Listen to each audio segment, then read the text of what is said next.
দেশের ৯ অঞ্চলের উপর দিয়ে ৬০ কিলোমিটার বেগে ঝড়ের পূর্বাভাস দিয়েছে আবহাওয়া অধিদপ্তর। সোমবার ২৩ সেপ্টেম্বর সন্ধ্যা ৬টার দেশের অভ্যন্তরীণ নদীবন্দরসমূহের জন্য দেওয়া হয়েছে এক পূর্বাভাসের তথ্য জানানো হয়।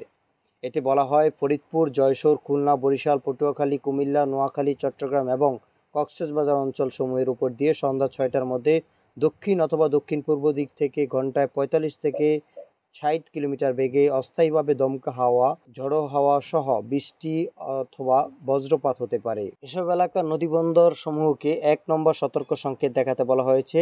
এদিকে আবহাওয়া আরেক পূর্বাভাসে বলা হয়, সন্ধ্যার মধ্যে খুলনা, বরিশাল, চট্টগ্রাম ও সিলেট বিভাগের কিছু কিছু জায়গায় এবং রংপুর, রাজশাহী, ঢাকা ও ময়মনসিংহ বিভাগের ২-১ জায়গায় বজ্রপাত সহ বৃষ্টি হতে পারে। এ সময়ে দেশের কোথাও কোথাও মাঝারি ধরনের ভারী বৃষ্টিপাত হতে পারে বলে পূর্বাভাসে বলা হয়।